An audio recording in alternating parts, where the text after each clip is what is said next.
আলাইকুম।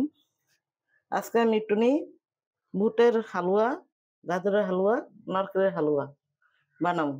তো গেছে কালকে সবরাত গেছে, তার আগেও করি নাই, গেছে কালকেও করি নাই, যেহেতু এটা এখন চলে না। আর আগে আমি করতাম, অনেক করতাম। আমার ছেলেরা আবার ওর আব্বা খুবই পছন্দ করে একটু হালুয়া। ওই উদ্দেশ্যে আমি বানাইতেছি না, যেহেতু একটা দিন আসছে। ওর আব্বা, তারপর ওদের মেজো ভাই কইতাছে যে না হালুয়া রান্না করো নাই, না সব রাতে কিসে রান্না করে। তো আজকে আমি একটু কিনা নিয়ে আসলাম, যে ছেলে পোলাপান তো জানেন মার কাছে খাইতেছিল, ওই মা চেষ্টা করে করে দেওয়ার।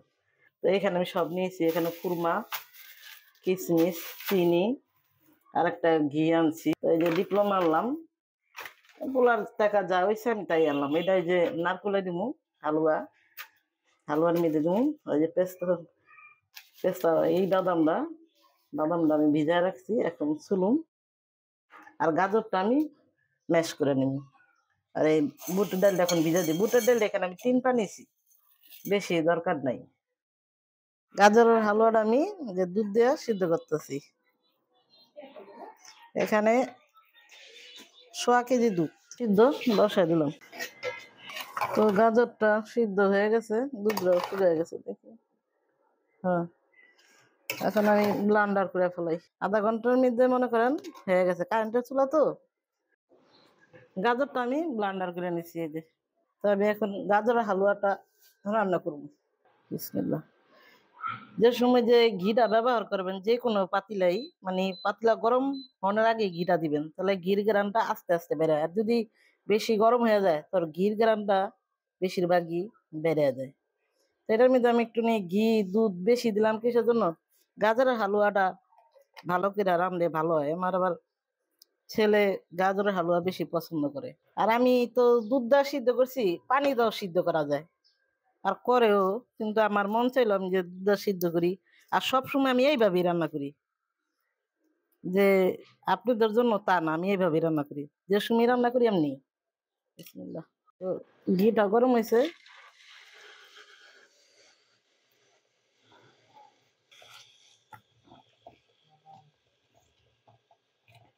এই গাজরের হালুয়াটা প্রথম দিলে অনেক ফোটে, লেগে বড় পাতিলা দিতে হয় যাতে হাতেও না লাগে, বাড়াও যাতে নষ্ট না হয়। প্রথম প্রথম একটু হয়, পরে ঠিক হয়ে যাবে। যেমন তেলটাই যে ঘিটা মিশা যাবো গা, একটু এইভাবে মিশিয়ে নিতে হবে। সাবধানতা করন লাগবো, কি লেগা এদিদি অনেক লগে লগে হাতে ফসকা পড়ে যাবো গা। আমগো হাতে একটু দেরি হইব, মেয়ের মতন যাগো বয়স আগে লগে লগে হাতে টোয়া পড়ে যাব। একটু পানিটা কমুক, মানে ভিজা ভিজাটা, তার মধ্যে চিনি দিন, লবণ এতটুকু দিলাম হয়ে যাব। চিনিটা আমি একবার এখন দিলাম না, এটা সুগার তো অনেক কমে যাব। তো পরে চেক করা লাগলে আবার দিব। তো এটা আমি কয়েকবার লাড়া দিছি, মানে ফুটা যায় দেখা একটু দূরে দূরে থাকি আলারি। এখন চিনিটা দিয়া দিই, 5 মিনিট 7 মিনিট পরে লাড়ছি, এখন দিয়া দিই। বিসমিল্লাহ। এটার ভিতরে একটু চিনি কম দিতে হইব, আস্তে আস্তে দিতে হইব, যেহেতু গাজর মিষ্টি।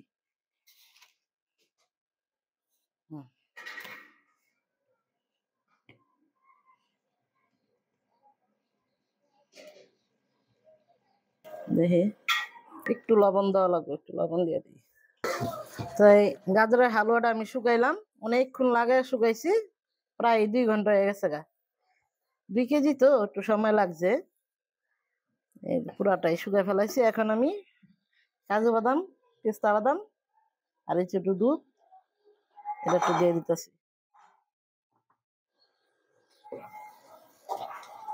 এই জিনিসটা দিলে কি আলগা একটু স্বাদ হয়। তো একটু ঘি দিয়ে দিতেছি আর একটু, যাতে এটা একটা ঘ্রাণ আলগা আসে। এটা দিয়ে বেশিক্ষণ জাল করবেন না, এই লাড়াটুকি। চুলাটা আমি স্টপ করে দিই, চুলার গরমেই যা হয়ে যাব। এটা চিনি লবণ সম্পূর্ণ ঠিক আছে। এই যে কড়াই থেকে এই যে আলগা লেগে আছে দেখেন, এই যে এই যে। তো বিসমিল্লাহ, গাজরের হালুয়াটা শেষ।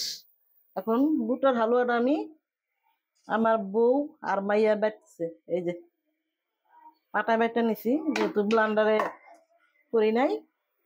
তো বিসমিল্লা ঘিটা দিয়ে দিতেছি।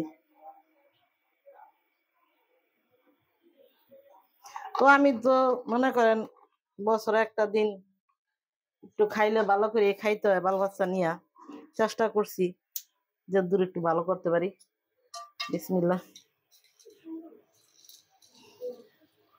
কটা এলাচ, কটা দারচিনি দিয়ে দিলাম।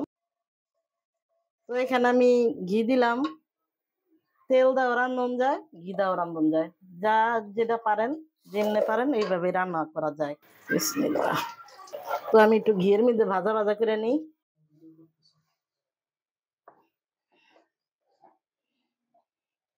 তো একটু ভাজা ভাজা করে নিলাম।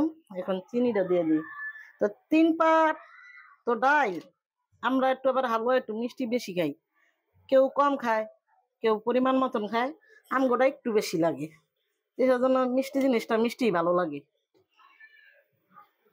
তো 2 বাটি দিলাম, লাগলে পরে আবার দিমু। আস্তে আস্তে দেওয়া দরকার, এত মিষ্টি না, মানে ঠিক মতন মিষ্টিটা খাওয়া লাগবো, জানি মিষ্টি কম না হয়। আর লবণটা আমি পরে একটু দিমু, সিদ্ধর টাইমে একটু দিছিলাম। তো মিষ্টির মধ্যে একটু লবণ পরিমাণ ঠিক রাখতে হয়, ব্যালেন্সটা, নালে লবণ যদি একটু বেশি হয়ে যায় তার মিষ্টি জিনিস কোনো স্বাদ নাই। তো এই লবণের পরিমাণটা আস্তে আস্তে দিবেন, চেক করে বারে বারে যে ঠিক আছে কিনা। তার একটু চিনি দেওয়া লাগবো, তাহলে এটার ঘনটা ছেড়ে দিব। তো এই যে দিলাম, এখন আর দিম না। কেউ তেজপাতা দেয়, আমি তেজপাতা দিম না। তেজপাতা যারা খায় তারা দিতে পারবেন, সমস্যা নাই। হালুয়াটা এমন জিনিস যে আপনি যতই স্বাদ করবেন ততই স্বাদ হইব। আর কষ্ট করে স্বাদ করাই ভালো, বছরে একটা দিন। এই বুটের হালুয়া তো আর সবসময় খাওয়া যায় না, বছরে একদিন। তো কষ্ট হইলো, কষ্ট করে একটু ভালো করে বানাই দিবেন বাল বাচ্চারে, দেখবেন খাইয়া খুশি হইব। তো চিনি এখনো হয় নাই, আমি চেক করছি। আর লবণও হয় নাই, তখন বলছি আমি যে অল্প বুঝুন, এখন আবার এতটুক দিলাম, হয়তো এটুক হয়ে যাইব।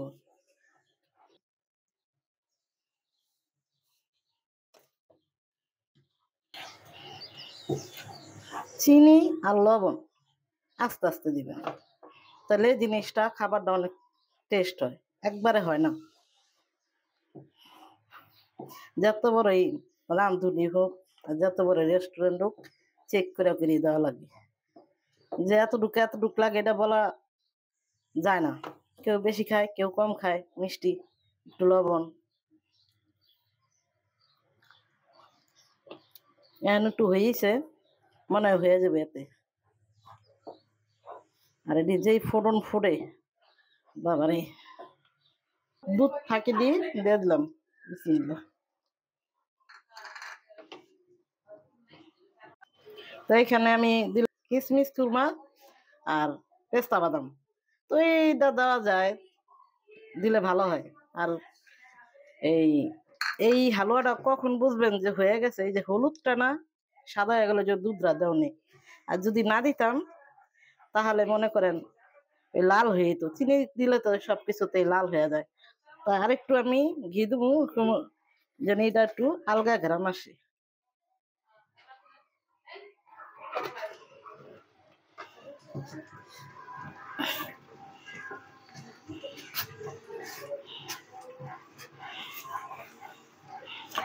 তো এইভাবেই রান্না করলে আমার ছেলে পোলাপান ভালো করে একটু খায়। সবজি তো এই যে সাজাইবো ই করবো, আমি করি না, কিন্তু এবার আপনার বলে আমি সাজাম।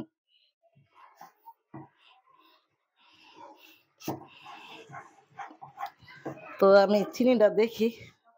বিসমিল্লাহ। চিনি লবণ সম্পূর্ণ ঠিক আছে, দুধরা দাও না, এখন একটু ঘেরান কয় যে না দিলেও চলে। এখন আমি দিছি, আমি যদি কে না দিলেও চলে, তাহলে কইবেন কি হ্যাঁ দিছে কে, এটা তো কইবেন। তো দিলে ভালো।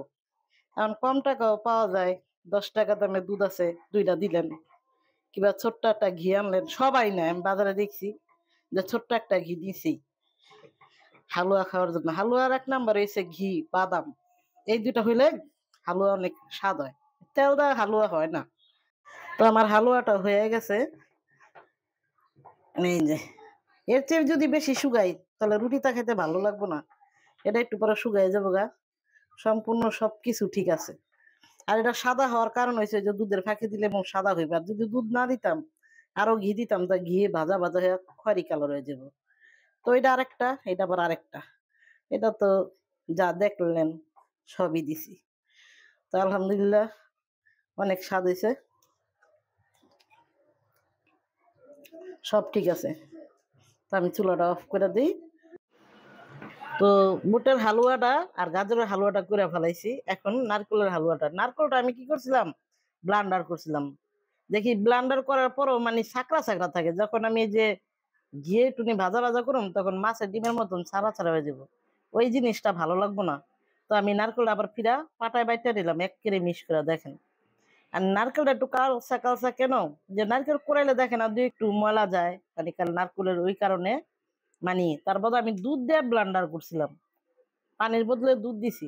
তার বাদে এখন কি কি লাগবে আমি বলে দিই। যে নারকেলের হালুয়াটা আমি বাটছি। এখন এই যে 2টা ডিম লাগবো, তরল দুধ লাগবো, ঘি লাগবো। আর এখান থেকে আমি অল্প একটু ময় মশলা যা লাগে দিমু, আর গরম মশলাটা, আর হালকা 1 চিমটি লবণ। তো আমি বানাই, সাথে থাকেন দেখেন। নারকেলের হালুয়াটা কোনো খুব স্বাদ হয় এভাবে যদি করেন। চিনি লাগে না? হ্যাঁ, চিনিটা একটু কমই লাগবো। দেখবো আপুরা, দেখলেই বুঝতে পারবো। আচ্ছা তাহলে আমি শুরু করি। তো বিসমিল্লাহ। 2টা ডিম, নারকেলে 2টা ডিম লাগবো।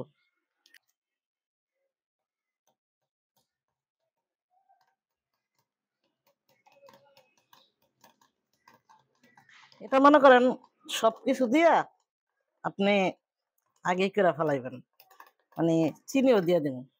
এই যে বিসমিল্লাহ, চিনি আমি অল্প দিম, কারণ কি নারকেল তো মিষ্টি থাকে, তার পরিমাণ আস্তে আস্তে দেওয়া লাগবে। তাই এতটুকু ঠিক দিলাম। তারপরে পরে কি যদি লাগে দিব। 1 চিমটি লবণ দিয়ে দিই। এই এই হচ্ছে একটু কম দিলাম। তো এটা আমি অনেকক্ষণ একটু গোলাই নেই, তারপরে বাগার দিব ঘিয়ে। এমন ভাবে করতে হবে যাতে ডিমের কোনো অংশ ঘিয়ে দিলে যাতে ডিমের ইটা না ওঠে। এটা ভালো করে ফেটতে হবে 5 মিনিটের মতন।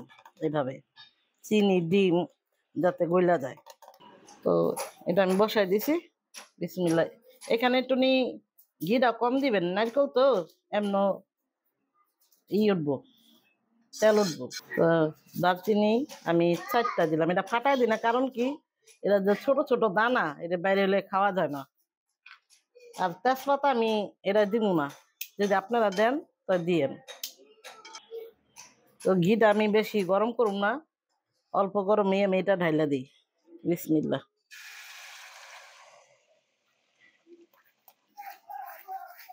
তো এখানে আমি দুধটা দিয়ে দিতেছি। এখানে আধা কেজি দুধ।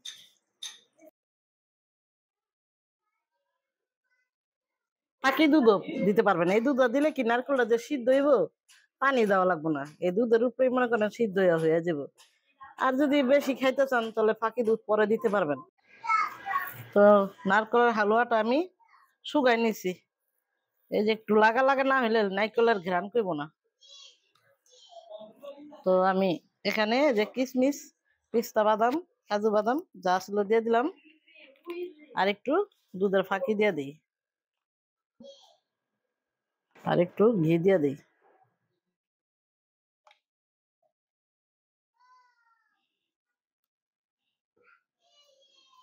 তো চিনি দিলে সবকিছুতে একটু কালার লাল হয়ে আসে।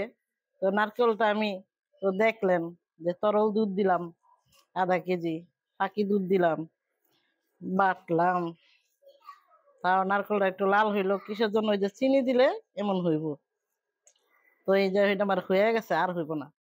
আর হইলে আমি ঘি দিয়ে আর এটি দিয়ে বেশি তেমন একটা জাল দেই না। তো দেখছি আমি, মানে চিনিটা দেখছি পরিমাণ মতন হয়েছে। হুম, অনেক স্বাদ হয়েছে আমার হালুয়া। তো হয়ে গেছে, নামায় ফেলাই, চুলাটা বন্ধ করে দিই।